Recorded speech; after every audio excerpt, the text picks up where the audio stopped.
how has this place changed all of your lives, like maybe one or two of you? Yes, thank you, Tito Tess. Actually, it's changed dramatically. From the first opening night namin, noong January 17, January 17, Feb 10, grand opening. Ngayon, nag-conceptualize na tayo ng every Wednesday. Meron tayong Spank Wednesday, thanks to Paolo Castro and Daryl. Then, ang mga kumakaroon ng mga parties natin. Paolo Castro, thank you so much. Daryl, thank you. Every Wednesday, we have Spank Wednesdays. Every Thursdays, thematic Thursdays. So meron tayong bear nights, lesbian nights, twink nights. Basta iba-ibang mga parties yun. Of course, Friday is Paolo's Baby, which is the Watermelon Friday. Kung saan nagwawala ng tao dito, nagiinuman kami dito hanggang 4, 5 in the morning. Grabe lang ang watermelon every Friday. Saturday also is a party night. And Sunday, ilo-launch na po namin yung Illusion.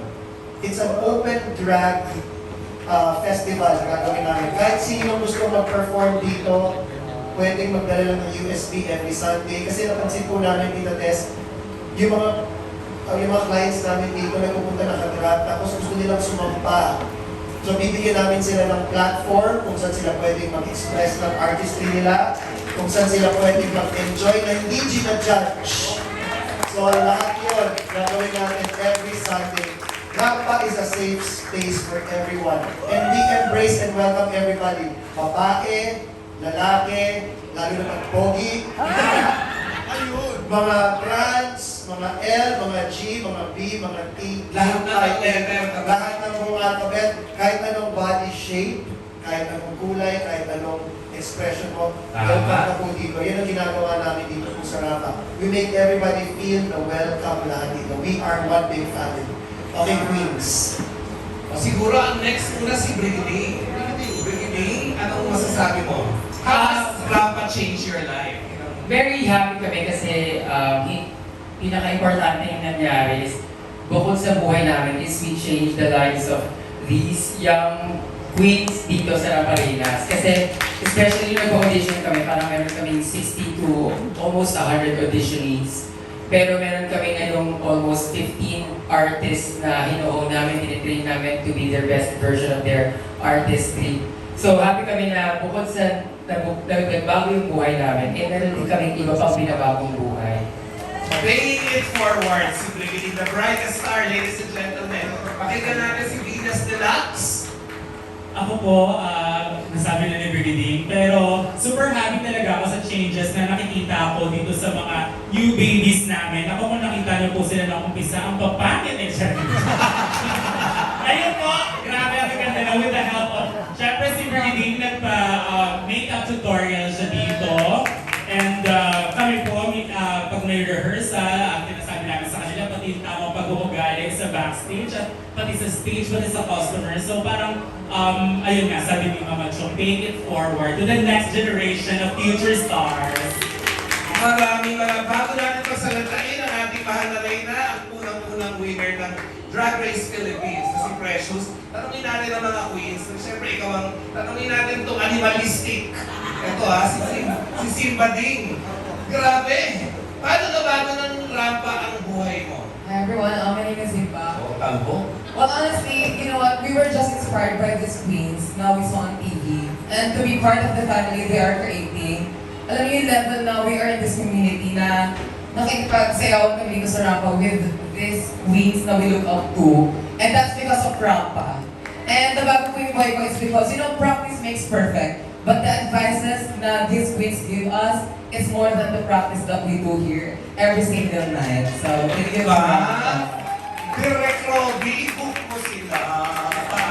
Parang may ganap pa mga takla. Ang lip-sync assassin po natin, lip-sync assassin from the Bright House of Day, Felicia Ding. Hi guys, my name is Felicia Ding. Masabi na nila na yung ginaganyan kami ng Divine in our bosses. Bukod sa guidance, they created a safe space for us young queer kids na walang entabladong pinag-performan. I'm just a simple gay kid na nangarap, and now I am supporting my whole family financially na doing what I love and earning what I deserve. Kaya sobrang sobrang big drastic changes ang binigay sa akin ng wrap up. Hindi lang niya ako binigay ng stage, kundi binigay na ako ng home. Ay, nako. Palapakan natin si Felicia. Pinelo, sa umaga nag-aaral ko. Nag-hostess magabi. Pakinggan natin si Bombading. Tingnan nyo naman ang Bombading! Yeah, siguro ang pinaka nakaka-proud ko sa Rampa is that very important is representation. I think Rampa really make a good deal with that because as you can see, I can brag about it that Rampa is one of the most diverse drag clubs na lang in the Philippines. Meron tayong mga APA, assigned female girl, meron tayong mga trans women, and meron kayong balbasaratong gaya ko. So I can say that really, as a kid, as a gay kid, feeling ko importante ang representasyon dahil nagbubago na ang panahon in 2024 na we should pass Sochi Bill. And I think that it's about time that we, all of us, will have equal rights against Sochi Bill. It's not about the gays. It's also part, the straights are also part of it. And I think the world needs to know that we need to be equal because we're all human beings. And I think Rampa is making a big step with that by making this a platform where we can express ourselves. We are represented very well. And I think art is very important in our culture because it holds a society and it also nourishes our soul. So, yes! Tara! Rampa! Ito sa kabila. Ito World Hip Hop Champion. Pagdasal natin, magbibigay ito ng karangalan sa ating bansa. Si Budalin, tulungan natin siya. Saan siya papunta sa World sa Arizona? I will be competing for the United States of America, Arizona. I will be representing our country, Philippines, for the World Hip Hop Championships. Paano nabago ng Rampa buhay mo, Neng? Super kasi before, I don't have enough money to book for my plane ticket. But because of Rampa, I have kids, I earn a lot, so nakapag-book ako ng sarili kong pera. And thank you so much, Rampa, and thank you so much, Reynas, Divine Divas, for giving me the opportunity. Thank you so much po talaga. Salamat po, Dalin. Mamaya maririnig natin magsalita yung ibang mga queens, pero bago ang lahat, si June Lali ng entertainment editor ng ABA. Ay! Sorry, nakalimutan ko. Si ano pala? Precious! Sorry. Precious pala na. Ayan, okay lang mga shows. Good morning, good afternoon na para sa inyo lahat. Ako po si Precious Polentol. Binago ng Rampa ang buhay ko. Kasi bago kami mag-drag race, nabibili namin yung mga kailangan namin sa work. After drag race, nabibili namin yung mga gusto namin sa work, mga gusto namin sa buhay. Ngayon naman, nabibigyan na namin ng opportunity ng iba't ibang queens ngayon na gustong pumasok sa industry ng drag katulad namin. Na-inspire po namin sila. Ewan ko kung bakit. Basta yun, I'm really grateful lang na may mga tao na nagtitiwala sa journey namin magkakaibigan. And yung pinapangarap namin dati na bar online, isa na siyang kirap na bar niya, isang club na siya. Kaya punta lang po kayo dito kasi hindi na po basta club, tahanan po ito ng mga nagmamahalan. Kaya thank you. Maraming salamat, Precious, ang aming mahal na Reyna, ang first winner ng Drag Race Philippines. Palakpakan natin. Yes. Also, at ko rin, Mama Chuka, happy rin ako na nagbukas na si Meme Vice ng Vice Comedy Club, which we all support also. Kasi kunti-kunti na, meron lang pupuntahan ng LGBT community sa Quezon City. Di ba? Mahahatak ni Meme Vice, mahahatak ng Rampa. So, yun ang magpapalitan lang tayo ng audience niya. Kaya tomorrow, Punta tayo. buong Rampa pupunta dun sa Vice Comedy Club to show support kay Meme Vice. Yes. At saka maganda, nakapatapos lang ho ng pandemic, maraming trabahong nabibigay. At saka direct ito ang vision ni RS. Nalala mo yung lumang malate, na puro Koreano na, ibabalik natin yan sa Dito Quezon. sa QC. Gagawin natin yan with the help of Tita Malu, Queen Melo, Direk Robbie, everyone else, Josh Mercado, lahat. Gawin natin itong Quezon City LGBT Hub. Ano pa? And the next question is Yes. from Abante, June Lalim. Hi! Hi, good afternoon to all. Anyways, congratulations, ang bongga, no? Kanina nakita ko yung pag-rampa nila. Alam mo, dapat hindi mo kapag Sir Jun, sinabi namin na mag-drag siya today. Kaya ako pumunta dito kasi sabi niya before na mag-drag queen din siya. Pero hindi naman siya nakita ko. Kala ko magbibihis. Na-disappoint ka na dapat naka-Tina Turner. Disappoint ako. Kaya parang Marga. Sa susunod. Sunod. Pero, ang ganit, nung na-insecure ako dito, feeling ko, yung pinakausap mo ako, feeling ko, may bala kang yung pasok na costume sa akin. Masabi ko, mataya ka mag-drag. Yung drag, super fast. Sa Salmonella, alaga ko yan. Ako po ang manager ni Salmonella. Sir Jun, kung gusto mo mag-drag, pwede dito every Sunday. Joke lang. Pwede dito, Sir Jun, walang judgment. Nakakatuwa, RJ, no? Sorry, RS. Na-confuse ako. RS yan, nakakatuwa. Ikaw kasi, ikaw yung tipong, syempre, although may pera ka naman talaga dati, o yan naman pamilya mo, ang dati mo, sikat na veteran actor. Yung sa McDonald's connection mo, kung alam niyo, the late Karen po. Kakay po ni artist siya. Pero with the artist, nung pataas ka ng pataas, at kita ko sa'yo, hindi nawawala yung pagtulong mo sa iba. That LGBTQ plus isa ka sa nagtayo niya. Ang bongga. Bukod sa kanila, gusto kita talagang i-congratulate kasi hindi ka tigil, hindi ka yung happy na ang dami mo ng pera, ang dami mo ng negosyo. Alam ko, feeling ko, abonado ka pa muna, di ba? So, yan, congrats yan, okay. Ano pa ba yung mga ibang pinaplano mo sa mga drag queens? Ito ba una na itong rampa na to? May plano ka bang maglagay din ng rampa sa ibang lugar?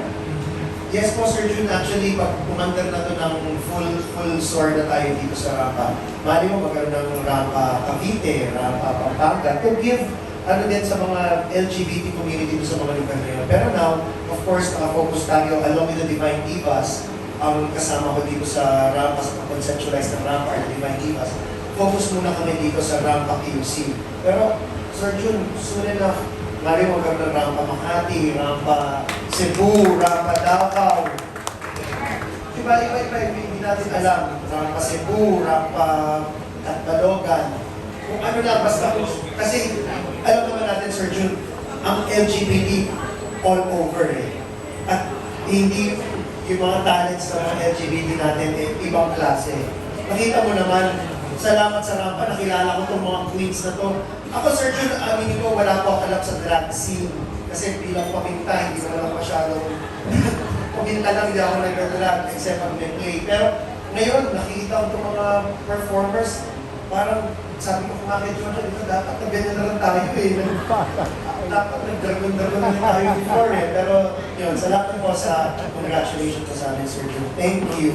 Yan, RS, honestly, we're so proud of you kasi yung support mo, kasi iba, they always say na, I'm supporting LGBTQ, ganyan. Pero wala naman nakikita ginagawa. Pero ikaw, wala kang sinasabi noon. Pero yung grupo nyo, nandito na yung rampa. So ako, I'd like to congratulate you, your group. Kaya napakaganda. Ako sigurado ako, sa dami nila, hindi kayo. Pero, yun, I'm sure kinukuha mo sa ibang negosyo mo. Pero, yun, nakakatuwa yung mga katulad mo na tumutulong sa kapwa nila. Hindi yung sila na. So, congratulations. Thank you, Sir Jun Lalit. Maraming salamat. Maraming salamat. Pupunta po ako sa... What do you think would your future be without Rampa? Without Rampa. Ang future, sige, let's have Kifi Nicole. Si Kifi Nicole, para alam niyo, A-Fab queen namin. So, talaga Medyo, po siya. kung pakwento nila to yung buhay niyo before. Before Rampa. Yes. Ano yung buhay mo daw before Rampa? Hello everyone, I'm Tiffany Ko from the House of Nicole.